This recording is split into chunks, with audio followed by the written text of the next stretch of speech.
पिता, पुत्र और पवित्र आत्मा के नाम में, आमीन। जय मसीह की सभी को। मैं आकाशदीप मरांडी और आज हम पाठ पढ़ेंगे 6 अगस्त बुधवार का, प्रभु का रूपांतरण। पहला पाठ दानियल अध्याय 7 पद संख्या 9 से 10 और पद संख्या 13 से 14। मैं देख ही रहा था कि सिंहासन रख दिए गए और एक वयोवृद्ध व्यक्ति बैठ गया। उसके वस्त्र हिम की तरह उज्जवल थे और उसके सिर के केस निर्मल ऊन की तरह। उसका सिंहासन ज्वालाओं का समूह था और सिंहासन के पहिए धधकती अग्नि। उसके सामने से आग की धारा बह रही थी। सहस्त्रों उसकी सेवा कर रहे थे। लाखों उसके सामने खड़े थे। न्याय की कार्यवाही प्रारंभ हो रही थी और पुस्तकें खोल दी गई थी। तब मैंने रात्रि के दृश्य में देखा कि आकाश के बादलों पर मानव पुत्र जैसा कोई आया। वह वयोवृद्ध के यहाँ पहुंचा और उसके सामने लाया गया। उसे प्रभुत्व, सम्मान तथा राजत्व दिया गया। सभी देश, राष्ट्र और भिन्न भिन्न भाषा भाषी उसकी सेवा करेंगे। उसका प्रभुत्व अनंत है, वो सदा ही बना रहेगा। उसके राज्य का कभी विनाश नहीं होगा। दूसरा पाठ 2 पेत्रुस अध्याय 1 पद संख्या 16 से 19। जब हमने आप लोगों को अपने प्रभु ईसा मसीह के सामर्थ्य तथा पुनरागमन के विषय में बताया, तो हमने कपट कल्पित कथाओं का सहारा नहीं लिया,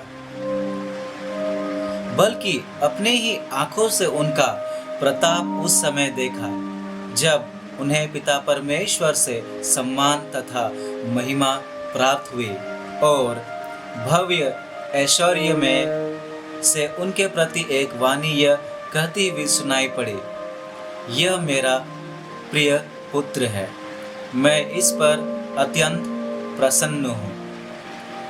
जब हम पवित्र पर्वत पर उनके साथ थे तो हमने स्वयं स्वर्ग से आती हुई ये वाणी सुनी। इस घटना द्वारा नबियों की वाणी हमारे लिए और भी विश्वसनीय सिद्ध हुई। इस पर ध्यान देने में आप लोगों का कल्याण है, क्योंकि जब तक पौ नहीं फटती और आपके हृदय में प्रभात का तारा उदित नहीं होता, तब तक नबियों की वाणी अंधेरे में चमकते हुए दीपक के सदृश है। सुसमाचार लूकास अध्याय 9 पद संख्या 28 से 36। इन बातों के करीब 8 दिन बाद ईसा पेत्रुस, योहन और याकूब को अपने साथ ले गए और प्रार्थना करने के लिए एक पहाड़ पर चढ़े। प्रार्थना करते समय ईसा के मुखमंडल का रूपांतरण हो गया और उनके वस्त्र उज्जवल होकर जगमगा उठे। 2 पुरुष उनके साथ बातचीत कर रहे थे।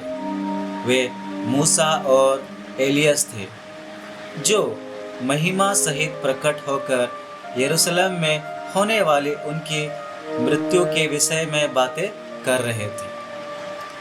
पेत्रुस और उसके साथी जो ऊँघ रहे थे अब पूरी तरह जाग गए। उन्होंने ईसा की महिमा को और उनके साथ उन 2 पुरुषों को देखा।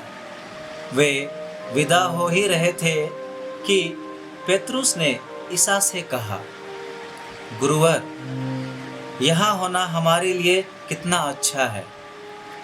हम 3 तंबू खड़ा कर दे, एक आपके लिए, एक मूसा और एक एलियस के लिए।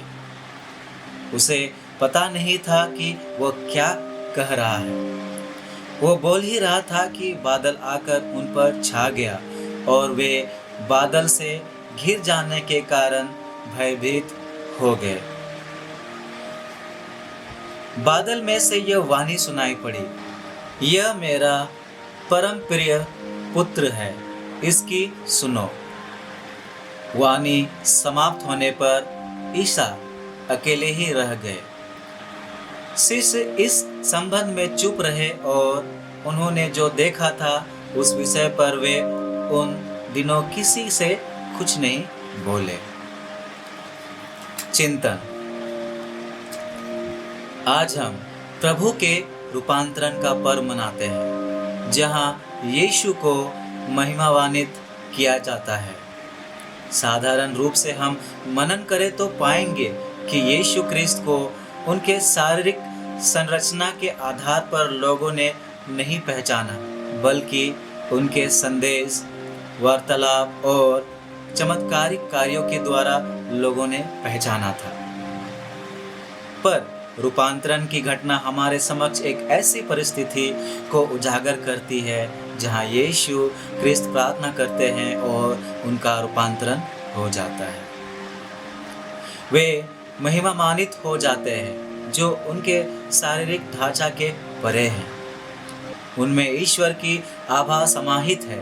ठीक उसी प्रकार जब जब हम ईश्वर के साथ सम्मिलित होते हैं, हम ईश्वर की छवि को प्रतिबिंबित करते हैं।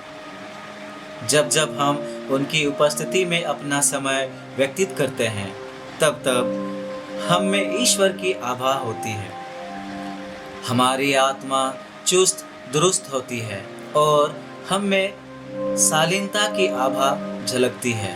अतः आज हमें आत्मा से प्रेरित होने के लिए प्रार्थना की आवश्यकता है और शायद यीशु क्रिस्त की तरह हमारे लिए वो जगह पहाड़ हो। अनुवाक्य।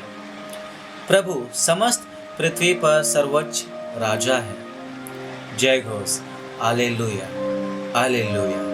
यह मेरा प्रिय पुत्र है, मैं इस पर अत्यंत प्रसन्न हूँ, इसकी सुनो। हालेलुया।